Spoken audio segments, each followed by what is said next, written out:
Ini adalah khotbah terakhir dengan tema prayer, doa ya. Dan kita sudah banyak dengar sebelum-sebelumnya mengenai doa diperbincangkan, dan sahabat ini kita mau melihat, mempelajari bukti yang nyata yang mungkin saya dan saudara tidak menyadari selama ini sebagai bukti dari betapa berkuasanya doa yang kita sering layangkan di dalam kehidupan ini. Mari kita coba mengungkapkannya, mewujudkannya di dalam kehidupan kita, sehingga kuasa di dalam doa itu betul-betul bisa nyata di dalam kehidupan masing-masing kita. Tapi sayangnya kenyataan dalam kehidupan kita dengar, bahkan di dalam pengalaman kita masing-masing, bahwa banyak sekali kita mengalami kekecewaan di dalam banyaknya doa yang kita sudah layangkan kepada Tuhan. Jadi itu menjadi satu pertanyaan besar bagi kita semua dan bagi saya secara pribadi juga. Kenapa ada orang sakit kanker didoakan sembuh, tetapi di lain sisi ada, tidak hanya satu dua dan banyak orang yang mungkin sakit kanker didoakan tidak sembuh. Begitu juga dalam hidup kita, kenapa kadang-kadang kita berdoa kok terkabulkan, kadang kita lihat doa itu seakan-akan diabaikan. Nah, sahabat, ini kita mau belajar supaya kita lebih mengerti apa the purpose, apa tujuan doa itu sesungguhnya. Sehingga betul-betul doa yang kita layangkan itu akan benar-benar berkuasa. Kita coba flashback, mempelajari bagaimana orang-orang Roma, bangsa Roma, menyembah dewa-dewi mereka. Jadi mereka punya ribuan dewa dan juga dewi. Dan di dalam worshiping their gods, dia pasti melakukan apa? Doa-doa. Banyak mantra-mantra yang dia ucapkan. Nah, ini kita mau compare, coba dengan kita masing-masing, dengan kerendahan hati kita evaluasi. Apakah mungkin kita masih juga serupa dengan yang kita katakan orang-orang kafir penyembah berhala ini di dalam melayangkan doa kita kepada Tuhan? Pertama, dikatakan mereka percaya bahwa Tuhan mereka itu sangat rapuh atau sangat mudah untuk marah. Dan dengan kemarahannya, maka hal-hal buruk akan terjadi. Coba kita renungkan sedikit di sini. Akui dalam diri kita masing-masing, bukankah sering kita juga merasa ada ketakutan kalau mungkin nggak datang ke sekarang ini tempat berbakti, atau kalau nggak kasih persembahan, atau kalau nggak menyanyi, atau kalau nggak melakukan hal-hal yang baik. Saya yakin dan percaya banyak mayoritas dari anak-anak Tuhan masih akan merasakan takut. Seakan-akan nanti Bapak akan marah. Pernah satu kesaksian saya cerita waktu saya melawat satu keluarga Kristen yang sudah lama melayani dan akhirnya undur tidak melayani. Waktu saya melawat dan berbicara dengan sang ibu, ngobrol, tiba-tiba setelah menjelang siang, pintu terbuka. Lalu masuk seorang gadis yang rupanya adalah putrinya, putri kesayangannya. Dan langsung serta-merta ibunya itu nangis terisak-isak. Saya jadi bingung, ada apa? Kenapa putrinya pulang sekolah, ibunya harus nangis terisak-isak? Lalu ibunya bilang, Tuhan sudah hukum saya. Karena saya mundur dari pelayanan. Sehingga satu ketika anak saya ini kena panas yang tinggi. Dan akhirnya dia tuli dan bisu sampai sekarang ini. Saudara, saya terkejut. Dan ini nyata. Bahwa jangan sampai di antara kita, anak-anak Tuhan, berpemikiran seperti itu akan Tuhan kita. Sehingga mungkin kita rajin berdoa hanya karena takut. Saya tegaskan lagi sekali lagi, saya pun semakin memahami bahwa Tuhan kita itu seperti dalam firman Tuhan dikatakan di dalam Ibrani 13 ayat yang ke-7, Tuhan akan tetap kemarin, hari ini, dan selama-lamanya. Saudara mengerti apa maksudnya itu? Bahwa kasih Tuhan itu sempurna. Seperti orang tua seharusnya di bumi ini. Saya katakan semestinya. Karena memang zaman sekarang orang tua juga sangat mengecewakan. Kasih Tuhan, kasih orang tua tidak akan berubah sedikit pun oleh kelakuan dari anak-anaknya. Saya sering melihat anak-anak kecil, aduh bisa bentak-bentak ibunya. Mi, lapar, mi, haus. Aduh coba kalau orang lain yang bentak-bentak ibunya gitu apa nggak marah? Apalagi kalau ibunya seseorang yang terhormat di dalam masyarakat. Tapi karena sayangnya sama anaknya, sabar, sabar. Tuhan pun demikian, saudara harus yakinkan. Kebaikannya sudah sempurna. Apapun yang saudara perbuat tidak akan dia berubah. Jadi jangan dengar lagu yang mengatakan jika kita jauh Tuhan jauh. Jika kita tidak setia Tuhan tidak setia, itu tidak benar. Kitab firman Tuhan dalam 2 Timotius 2 ayat 13. Sekalipun kamu tidak setia, aku tetap setia. Itu luar biasa. Saudara amin.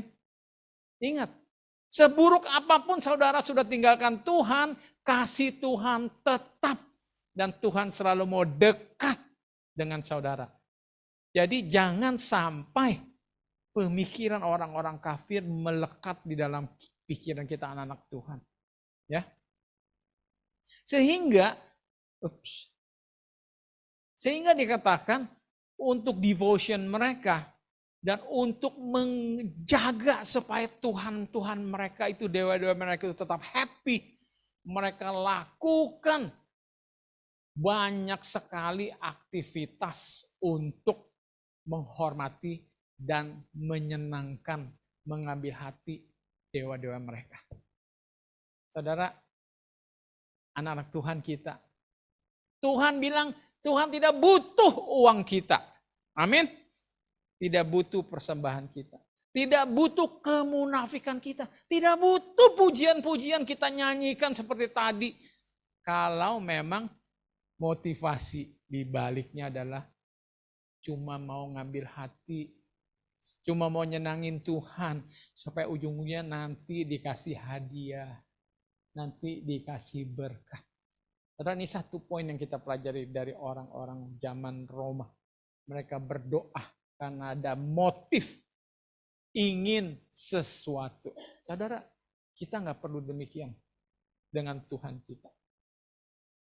Kalau seorang anak minta sesuatu yang membahayakan dirinya, bagaimanapun itu anak mau minta dengan cara berbalik 180 derajat atau mau bagaimanapun, orang tuanya tidak akan memberikannya. Saudara percaya? Seharusnya orang tua demikian. Tapi mungkin zaman sekarang banyak orang tua kalah. Memanjakan. Mungkin orang tua nggak mau pusing. Saya lagi mau main Instagram, ini anak rewel, udah kasih aja apa yang mau, tapi yang penting diam. Akhirnya anak-anak semua rusak. Dia punya mentalitas. Nah, saudara kita sebagai anak-anak Tuhan, jangan sampai mentalitas kita kepada Tuhan rusak. Berpikir dengan cara apa? Orang-orang zaman Roma memperlakukan Tuhan mereka. Lalu bagaimana lagi dikatakan? The Romans merayakan banyak sekali special days. Hari ini, hari itu, hari ini, pokoknya banyak sekali mereka melakukan celebration, ada festival, ada pesta pora, begitu meriah, bahkan melakukan segala sesuatu yang mungkin tidak senonoh. Dia penuhi jalan-jalan dengan dekorasi dan segala macam korban-korban, pesta-pesta, bahkan di tempat-tempat yang private. Dan dikatakan festival itu countless. Saudara kalau dikatakan countless, itu banyak banget. Setiap tahun. Biasanya apa? Berkali-kali di setiap bulan. Untuk apa? Karena dewanya banyak. Ini festival untuk dewa yang ini untuk dewi yang ini. Begitu banyak. Begitu banyak kepentingannya. Dan saudara tahu bahwa ini seperti kebiasaan dalam dunia bisnis. Orang suka melobi, ya kan? Lobi sini, lobi sana, ngambil hati sini, ambil hati sana, karena motifnya seperti itu. Tetapi saudara, jangan membawa hal-hal seperti itu yang walaupun sebenarnya tidak dibenarkan sebagai umat Kristen, tapi dibawa kepada hubungan kita bersama Tuhan. Saudara, saya kasih lihat gambar di sini. Sebentar siang kita akan melakukan apa? Perjamuan yang kudus. Kalau kita bicara kembali secara alkitabiah, saudara boleh cari. Tidak ada satu ayat pun Tuhan Yesus atau siapa mengatakan, rayakanlah hari lahirku. Saya nggak bicara hari lahirnya tepat atau tidak, tanggal 25 Desember. Tetapi secara alkitabiah Tuhan tidak pernah meminta dirayakan hari lahir. Hari ini, hari itu. Kalaupun dulu ada perayaan hari Paskah itu karena memperingati juru selamat.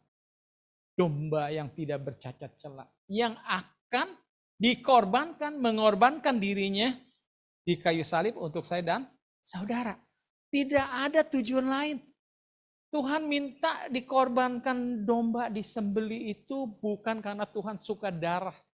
Sehingga orang-orang kafir menirunya sampai dia menggunakan berbagai darah, bahkan anak kandung sendiri pun dikorbankan untuk mengambil hati para dewa mereka. Saudara kalau perhatikan, di dalam firman Tuhan, Tuhan katakan lebih berharga hari akhir hidup seseorang daripada awalnya.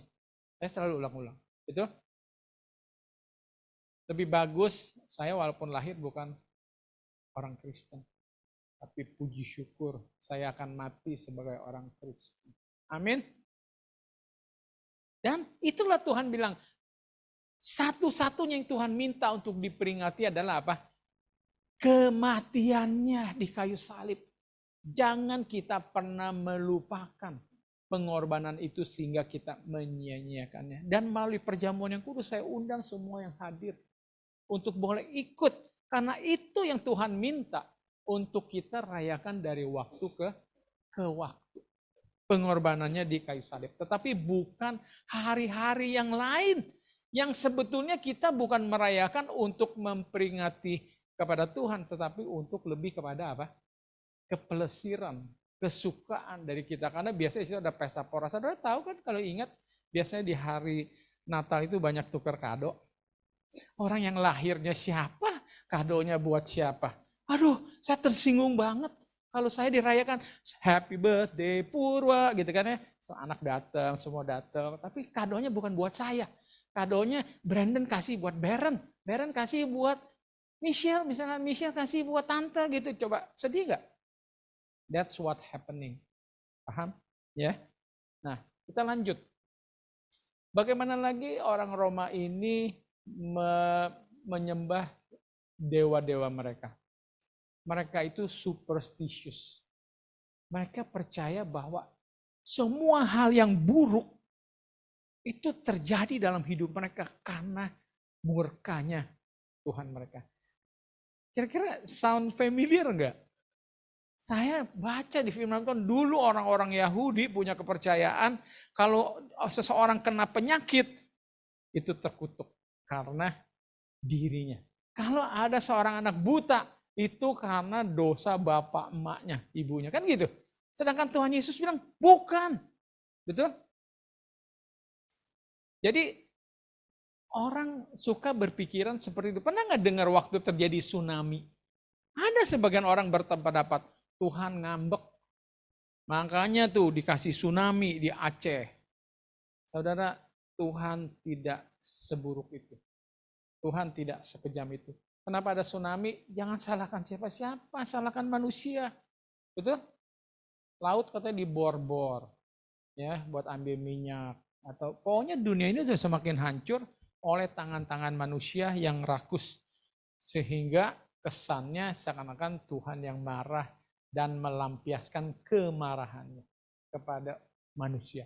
Jadi jika seseorang tidak mujur, itu berarti Tuhan marah. Dan jika orang mujur, berarti Tuhannya sedang tersenyum. Saya ingat banget, masih kecil saya suka kalau dibilang kalau mau minta ada maksud sesuatu, doa, lalu ada kayu terdiri dari sepasang. Dan setelah doa saya harus lempar tuh kayu. Gitu kan. Kalau kayunya dua-duanya sama terkelungkup atau dua-dua terbuka, itu namanya dewa saya sedang mentertawakan. Harus satu tertutup, satu terbuka. Jadi katanya ulang terus. Wah, ini memang sedikit maksa. Karena kalau udah ulang terus berarti entah berapa kali lempar terus sampai teng baru stop. Waduh, itu udah teori probability kalau saya sadari sekarang. Itu ya. Jadi janganlah kita berdoa kepada Tuhan itu dengan memaksa. Ya, seperti seorang anak yang tidak mempunyai pengertian. Nah, jadi jangan sampai juga kalau nanti saudara punya teman atau diri saudara sendiri mengalami sesuatu masalah, lalu kita pikir, wah karena kita kurang berdoa. Emang benar sih, karena kurang berdoa itu betul. Tapi kalau bilang Tuhan ngambek, Tuhan jadi sebel sama kamu, tersinggung sama kamu, enggak, Tuhan itu enggak begitu cara kerjanya. Ya. Tuhan itu sangat baik, sangat pengampun, sangat mengasihi. Oke, kita lihat lagi. Oke. Yang terakhir adalah bahwa kebiasaan mereka itu selalu ada darah. Mungkin ini mereka meniru ya, karena melihat bangsa Yahudi dulu selalu ada korban sembelihan. Tapi sebetulnya mereka nggak ngerti kan tujuannya. Saudara dan saya harusnya mengerti kan, bahwa tujuannya itu adalah apa? Melambangkan Kristus yang akan datang, yang akan dipersembahkan bagi kita, supaya kita bisa beroleh hidup yang kekal. Tapi mereka meniru sehingga mereka pikir harus dengan menggunakan apa? Menggunakan darah. Kalau saudara masih ingat bagaimana pertarungan antara Nabi Elia dengan nabi-nabi Baal, sebanyak 400 ya kalau nggak salah. Itu berapa? 460. 450. Oke, so about numbers saya harus verify with my wife. Ya, dia sangat detail soal number. Kalau saya selalu fokus pada prinsipal. Jadi daripada saya tadi salah ngomong 400, apalagi ini semua direkam di YouTube katanya, ya kan? Oke, 450. Saudara kalau ingat ceritanya, mereka udah doa begini, nggak juga turun api sampai mereka lukai diri, ya kan? Lihat ya. Dan dengan Tuhan kita tidak perlu seperti itu. Nanti kita akan pelajari dan mengerti. Oke, nah sekarang kita masuk kepada inti kita. Sebetulnya apa itu doa? Doa itu dikatakan definition sangat standarnya adalah talking to God. That's it. Doa itu adalah berbicara kepada Tuhan. Kalau kita berbicara, berarti faktor kedekatan itu ada pengaruh. Saudara kalau belum dekat dengan seseorang, pasti bicaranya beda kan? Lebih sopan gitu. Lama-lama makin dekat kelihatannya bicaranya sudah mulai longgar. Jadi bisa kelihatan keakraban kita itu dari cara kita berbicara kepada orang itu. Jadi bicara doa sebetulnya adalah bicara masalah hubungan. Jadi doa itu bukan meditasi atau pasif reflection, tapi itu betul-betul diarahkan secara langsung kepada apa? Kepada Tuhan. Dan prayer is the primary way for the believer in Jesus Christ to communicate his emotions and desire with God. Dan penting apa? Ini kalau bicara desire, saudara pasti langsung awake. Wah, asik. Sorry ya, saya minum sebentar. Jadi kalau bicara ada kata desire, kayaknya itulah tujuan kita doa sebetulnya. Selalu menyatakan desire. Tapi saudara hati-hati, nanti kita mengerti what kind of desires actually. Ya. Tapi yang paling penting saya mau tekankan ini adalah fellowship. Mana ada? Coba angkat tangan di sini yang sudah menikah. Ayo, Roy. Sudah menikah kan sama Pris? Apa selama pacaran gak bicara? Ada? Ada nggak di sini yang menikah selama pacaran? Enggak kok, satu kata aja kita nggak pernah bicara. Cuma lihat-lihatan, gitu. Terus atau kita menikah. Sampai menikah pun nggak bicara. Wih, luar biasa, action speak louder gitu ya. Dan words ya. Tapi itu nggak sehat, nggak mungkin. Namanya hubungan itu tidak ada conversation. Pasti. Semakin saudara dekat, semakin naksir sama seorang, kayaknya semakin mau ngobrol kan.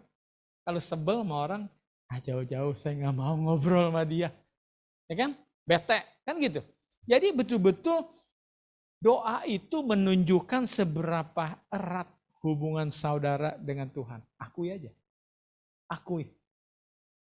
Dengan jujur dan dengan rendah hati. Kalau kita jarang berkomunikasi, berarti hubungan kita kurang dekat. Dikatakan, apa itu doa? Doa adalah cara orang Kristen berkomunikasi dengan Tuhan. Jadi berkomunikasi dengan Tuhan adalah doa, itu caranya. Bukan cara-cara lain, saudara ngambek-ngambek, guling-guling, nggak bisa. Itu adalah cara yang benar dan tepat untuk berhubungan dengan Tuhan melalui apa? Doa. Jadi dengan doa dikatakan kita enjoy kehadirannya, kasih tahu dia tentang apa yang terjadi dalam hidup kita. Kan begitu biasa kita pacaran bercerita. Aduh kemarin aku begini. Cerita, bercerita. Ya. We pray to make requests and seek guidance yang kita selalu bahas. Guidance and ask for wisdom. Ya, bukan ask for mau beli sepeda, mau beli mobil, mau beli gini. Kan biasanya kita materai banget. Yang kita ask semuanya materai. Ya kan? Nah, God loves this exchange with His children just as we love the exchange we have with our children. Fellowship with God is the heart of prayer. Too often we lose sight of how simple prayer is really supposed to be. Jadi sebagaimana orang tua juga senang banget. Siapa di sini yang orang tuanya nggak mau deket anaknya? Coba tuh Daniel, masih lucu ya. Saya aja bukan orang tuanya, kakeknya mau deket-deket aja. Kalau orang tuanya nggak mau, nggak normal bener. Itu kan? Ya kan? Jadi Tuhan pun senang deket-deket dengan kita. Dan harusnya kita pun senang dekat-dekat dengan dia. Oke. What is prayer? Prayer can be audible or silent. Private or public. Formal or informal. Nah ini. Jadi betul-betul hubungan natural. Siapa yang di sini kalau ngomong sama pacar atau sekarang suami istri deh. Siapa? Roy sama Pris kalau mau bicara langsung dua-dua berhadapan. Siap? Ya. Lapor Roy. Pagi ini anak kita Aaron saya sudah kasih makan dan siap pergi sekolah. Lalu jadi, ya siap ibu ya gitu. Aduh saya bilang itu hubungan dengan normal. Betul kan? Jadi berdoa sama Tuhan juga demikian. Jangan pakai formalitas. Bapa di surga, engkau terindah. Ya munafik kita lagi mau ngejilat kali kan. Memang boleh memuji tetapi tolong itu bukan diada-ada. Paham ya? Jadi hubungan sama Tuhan itu jangan dibuat-buat. Nggak perlu selalu formal. Mau semari tiduran pun Tuhan dengar doa. Tuhan senang loh kalau kita lagi jalan-jalan di mana piknik di pantai itu lihat-lihat kelinci terus kita Tuhan sungguh indah ciptaanmu. Tuhan senang itu kita bicara sama Tuhan. Kan kita lagi ngobrol. Coba kalau sama-sama lagi piknik sama anak-anak terus anak-anaknya senang lihat itu kelinci apa mesti formal. Bapak Ibu siap, saya senang lihat itu kelinci. Aduh ampun, ya kan? Itu pasti keluarga militer. Iya kan mungkin. Tapi saya rasa keluarga militer juga nggak seburuk itu kali. Ya kan? Oke. Jadi all prayer must be offered in faith. Jadi semua doa harus dilayangkan dengan iman. Tapi maksud iman jangan selalu kembali kepada desires nih. Aduh berarti saya kalau mau minta mobil, saya harus dengan iman supaya terkabul. Bukan. Maksudnya iman itu kan hubungan, koneksi. Hubungan kita dengan Tuhan. Tali hubungan seperti apa yang saya bilang plasenta dengan janin dan ibu. Seperti bohlam dengan listrik, dengan sebuah kabel. Itu maksudnya kalau kita nggak terhubung, kalau tidak karena memang iman kita percaya, kita mengasihi dia, semua itu sia-sia. Jadi istri waktu berhubungan sama suami bicara, itu karena memang ada cinta di dalam hatinya. Ngerti ya? Biasa, Roy, udah makan, lapar sayang. Nah enak kan? Tapi motifnya betul-betul karena faith, karena love, bukan karena bentaran saya mau minta uang nih beli baju. Nah, kan itu udah nggak bener, ya. Oke. Nah, terus dibilang apa? As the International Standard of Bible Encyclopedia puts, Christian prayer in its full New Testament meaning is prayer addressed to God as Father in the name of Christ as mediator and through the enabling grace of indwelling spirit. Ya, itu terjemahan dikatakan. Dan ada ayat mengatakan orang yang jahat tidak punya keinginan untuk berdoa. Jadi hati-hati. Kalau mulai kita juga jauh dari Tuhan, kita mulai nggak suka berdoa. Percaya. Kalau anak lagi buat kesalahan, dia hindarin bapak ibunya. Percaya deh. Ya kan?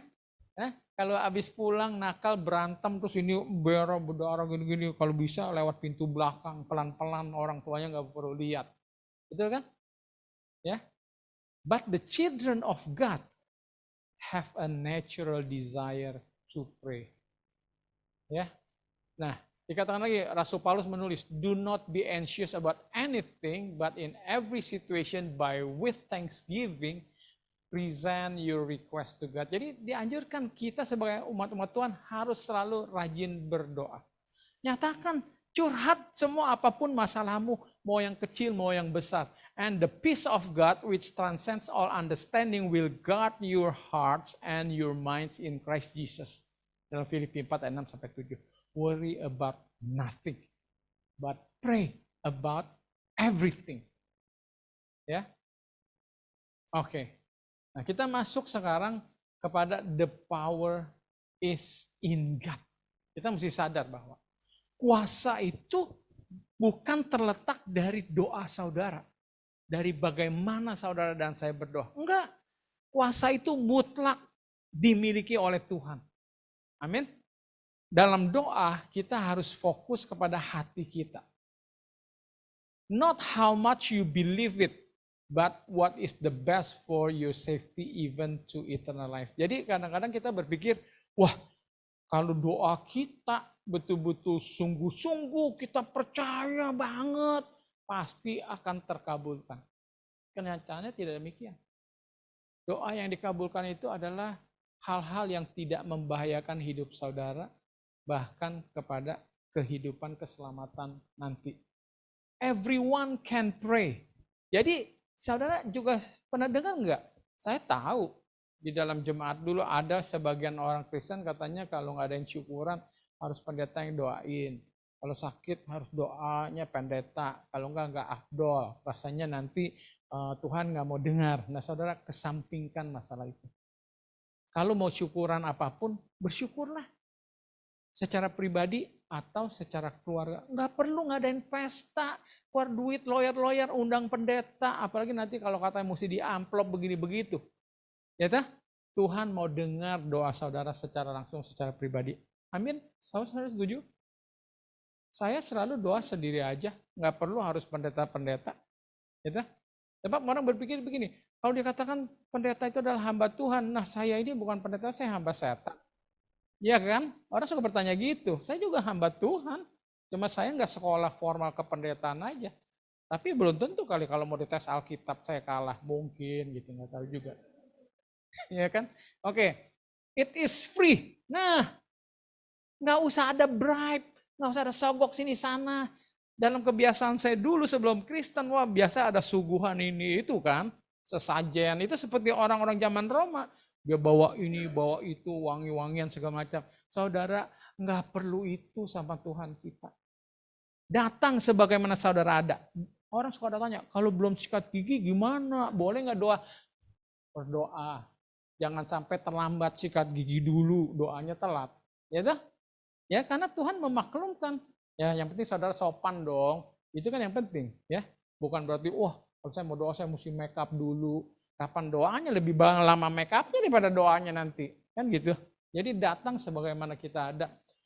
Not for God's ego. Ingat nih ya.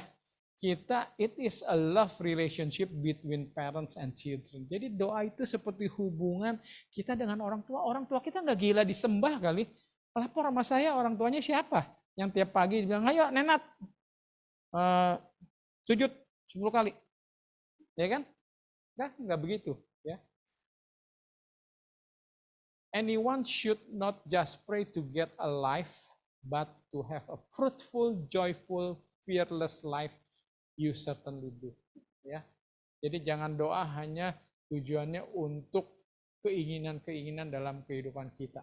Oke. Nah, kita masuk bagaimana dengan cara berdoa. Saya mengalami, saya pernah berpuasa sampai orang dalam gereja dan penatua bertanya gini, ada proyek apa Pur yang lagi mau diperjuangkan? Masa sih kita, nah itu yang hati-hati bahwa kita anak Tuhan kalau nggak ngerti, oke, doa, puasa, supaya nanti Tuhan turun bahkan dari surga gitu kan ya, akan mengabulkan keinginan saya dan saudara. Tidak. Tidak perlu melakukan hal itu. Saya juga dulu belajar berdoa yang diulang-ulang, saudara tahu? Yang ada alat itu. Tasbih ya. Diulang-ulang. Sedangkan firman Tuhan di dalam Matius 5 ayat 7 kalau nggak salah atau 6 ayat 7 dikatakan jangan kita doa bertele-tele seperti orang-orang nggak mengenal Tuhan. Jadi coba saudara bayangkan anak saudara minta sepeda, ngomongnya gini, Mami minta sepeda. Mami minta sepeda. Saya mau tanya deh, kita malah jadi terik gitu kan, kita malah jadi getting nerve gitu kan, kalau anak kita minta sesuatu diulang-ulang sampai kita bilang, emang mami budak ya? Iya kan? Cukup bicara sekali, simple to the point. Ya, jadi saudara jangan percaya bahwa doa dengan puasa menjadi lebih meningkatkan probability, chances Tuhan menjawab doa saya dan saudara. Lalu pertanyaan bagaimana Ratu Esther waktu dibilang mau dipenggal hukum mati semua bangsa itu, Ratu Esther bilang ayo kita berdoa dan berpuasa. Tujuannya bukan supaya kehendak Tuhan nanti selamatkan kita. Bukan.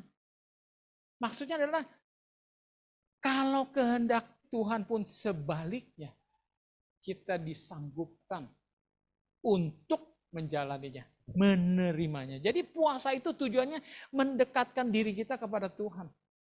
Supaya kita bisa lebih peka akan kehendaknya, supaya kita lebih kuat. Ya, bukan supaya melobih, Tuhan akan lebih tersentuh. Ya dah? Lalu ini ada pengalaman lagi Hana. Hana membuat sebuah vow, nazar. Nah, kembali lagi. Jangan sampai kita anak Tuhan berpikir, oh saya harus nazar nih. Buktinya ada tuh siapa? Safira, Anas dan Safira. Ananias dan Safira kan. Dia bernazar supaya tanahnya laku. Ya kan? Itu memang terbukti ternyata tanahnya laku. Tapi saudara jangan berpikir karena nazar mereka atau Hana, karena nazar Hana, makanya Tuhan kabulkan permintaannya dilahirkan seorang anak. No. Karena itu sesuai dengan tujuan kehendak Tuhan.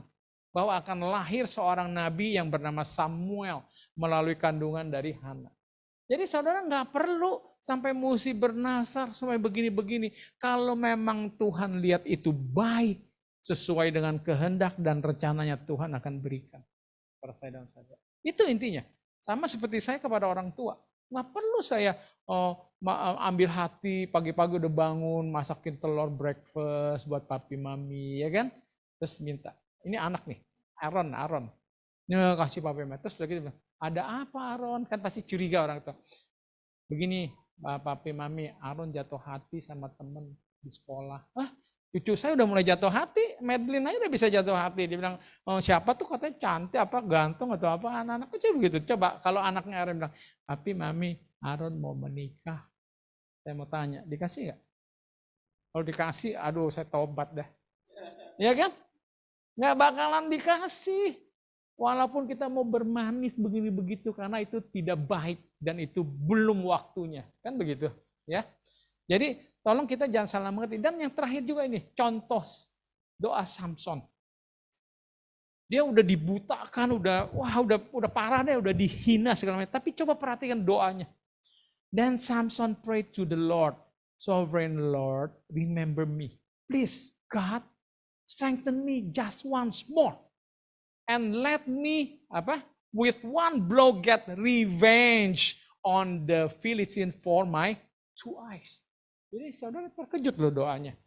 Mujizat luar biasa terjadi, tapi doa Samson untuk egonya. Baca ya, ulang-ulang betul. Balaskan dendamku. Untuk apa? Kedua mataku. Hati-hati juga nanti. Kalau saudara putus pacar, nih siapa nih wanita-wanita di sini ya, misalkan Ciu atau siapa putus pacar terus doa, Tuhan balaskan dendamku, bikin dia pincang. Ya, karena kan kita lihat Samson terwujud. Jadi doa Samson itu terwujud karena apa? Karena memang kehendak Tuhan dari awalnya. Samson ada dilahirkan untuk apa? Memusnahkan bangsa Filistin. Memang sudah tujuannya sesuai dengan God's will and God's plan in his life. Betul? Itu memang udah tujuannya. Bukan karena dendamnya. Ya, walaupun memang bahayanya saudara dan saya bisa salah ngerti dengan hal ini. Satu slide terakhir, masih ada satu yang terakhir. Saya secara pribadi terus terang terberkati dengan firman sekarang ini. Saya secara pribadi jadi semakin mengerti. Apa sih tujuannya doa itu? Apa sih doa yang betul-betul berkuasa? Saya lihat tidak ada contoh lain di dalam seantero hidup kita.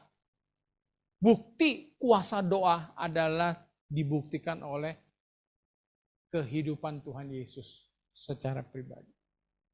Saudara lihat, berkat doa Tuhan kita sukses. Sukses apa? Memenuhi God's will in his life. Jadi saya belajar di sini saudara, tujuannya doa itu bukan kita datang kepada Tuhan minta ini itu. Minta hal materi, bukan itu sebetulnya. Tuhan Yesus waktu hidup di bumi dia rajin berdoa setiap hari. Bukan minta ini itu. Tuhan, kalau Bapa di surga aku lelah nih jalan kemana-mana gak naik keledai. Kasih dong aku keledai sama tukang pikul gitu kan. Kalau kita kan gitu pasti minta-minta. Nggak ada minta hal-hal itu. Tapi meminta petunjuk salah satunya. Apa yang aku perbuat. Asking for wisdom. Asking for guidance. Dan terlebih apa? Membangun trust. Saudara percaya nggak sih bahwa relationship semakin dekat, semakin terbangun yang namanya saling percaya. Percaya? Kalau anak sering berkomunikasi sama orang tuanya, dia akan tidak kemana-mana. Kalau minta tolong nggak ke tetangga, tapi minta sama orang tuanya. Tapi sayang banyak orang tua gagal mempertahankan trust anak-anaknya. Sehingga anaknya harus pergi ke lain tempat. Nah ini yang satu pelajaran buat kita. Bahwa Tuhan selalu mempertahankan trust. Sehingga kita kapanpun, dimanapun, apapun permasalahannya, kita boleh trust dia. Jadi saya belajar bahwa Tuhan memang punya rencana untuk masing-masing kita. Amin. Dalam Yeremia 29:11 bilang rancanganku adalah rancangan masa depan yang penuh harapan dan terang. Saudara percaya, Tuhan punya rencana untuk masing-masing kita. Dan Tuhan jamin rencana itu tidak akan mengecewakan saya dan saudara. Karena rencana itu akan membuat saudara very, very happy. And sangat merasa meaningful di dalam hidup ini. Tapi seringkali kita lari dari rencana Tuhan. Sehingga akhirnya jadi seperti hidup kita sekarang ini. Semuanya tidak sebagaimana ideal seharusnya yang Tuhan rencanakan dari awal. Jadi doa itu Tuhan Yesus berdoa setiap hari supaya rencana dan kehendak Tuhan untuk kemuliaannya itu terwujud. Yaitu rencana Tuhan untuk Tuhan Yesus mati menyerahkan hidupnya di kayu salib bagi saya dan saudara. Jadi ini satu pelajaran buat kita bicara masalah doa. Jadi and we are confident that di sini ya kalau kita berdoa sesuai dengan yang menyenangkan hatinya atau terjemahan lain bilang according to His will kita akan menerimanya. Jadi doa itu esensinya aja adalah supaya God's will akan terwujud dalam hidup saya dan saudara. Itu tujuannya doa. Melalui membangun hubungan kita, trust kita sama Dia, kekuatan yang kita peroleh, menutupi kelemahan kita, hal-hal yang kita butuhkan sejalan dengan apa? Rencana kehendak Tuhan. Tuhan pasti akan penuhi sesuai dengan itu. Tapi kalau Tuhan kita mau ke utara, permintaan kita ke selatan, itu sudah berbeda dengan rencana dan kehendak Tuhan dari awal. Jadi kesimpulannya adalah saudara, saya kasih slide terakhir. Let God be the pilot of your life to unleash His power. Kalau saudara mau lihat mujizat kuasa Tuhan di dalam hidup saudara, jadikanlah Dia sebagai pilot. Seperti pilot yang mengarahkan pesawat ini. Mau naik ke ketinggian berapa, mau belok kiri, mau belok kanan, itu adalah pilot. Dia yang menentukan kemana tujuan yang mau dicapai. Jadi intinya doa adalah supaya kita diberikan kesanggupan, kekuatan, supaya apa? Tuhan bisa berdaulat, campur tangan, mengatur kehidupan saya dan saudara in a very detailed way. Setiap langkah, setiap hal yang saudara pikirkan. Jadi itu adalah tujuan daripada doa. Dan itulah yang didoakan Tuhan Yesus pada waktu terakhir kali. Tuhan, angkat cawan ini daripadaku. Tetapi kehendak-Mu lah yang jadi. Dan doa itu sangat berkuasa. Sehingga dalam kemanusiaannya, Tuhan Yesus sanggup melalui proses penyaliban yang saya sudah pernah bahas, penderitaannya dari segala sisi, bukan hanya fisik, tapi secara psikis, secara mentalitas, secara hal-hal yang lain. Dan saudara percaya bahwa kita pun bisa disanggupkan kalau harus mengalami penyaliban seperti itu. Buktinya apa? Rasul Petrus, dia sanggup disalibkan bahkan terbalik. Lalu buktinya Rasul Paulus sanggup walaupun harus dipenggal kepalanya. Jadi doa itu betul-betul berkuasa. Apabila kita menyerahkan hidup kita sesuai dengan kehendak Tuhan. Tinggal masalahnya kita punya iman. Saudara jangan pernah ragu. Tuhan itu lebih bijaksana, lebih mengasihi kita daripada orang tua kandung kita. Makanya Tuhan Yesus bilang gini, orang tua aja kalau anak minta roti gak dikasih batu. Gitu. Jadi saudara jangan berpikir kalau kita menyerahkan hidup kita kepada kehendaknya yang jadi. Lalu hidup kita jadi gak enak. Hidup kita menjadi tidak bahagia. Oh enggak. Itu terbalik. Kalau saudara mau mengalami kehidupan yang betul-betul membuat semua orang iri, saudara bisa bersyukur senantiasa. Saya nggak bicara kehidupan yang dalam pikiran materi saudara selalu, wah punya mobil mewah, punya rumah istana seperti apa begitu ya. Bukan seperti itu. Tetapi saudara percaya, saudara tidak akan menyesal, saudara akan berbahagia senantiasa. Melalui doa, maka God's will akan menjadi nyata dalam kehidupan saya dan saudara. Semoga ini kita ingat semua. Mulai sekarang kita rajin berdoa. Tujuannya apa? Mensinkronkan frekuensi kita. Keinginan kita dengan keinginan Tuhan. Sehingga dengan demikian apapun rencana Tuhan dari awalnya akan terwujud dalam hidup saudara. Dan saya jamin saudara tidak akan menyesalinya. Tuhan, ku yakin Engkau setia, takkan berubah tuh selamanya. Walau banyak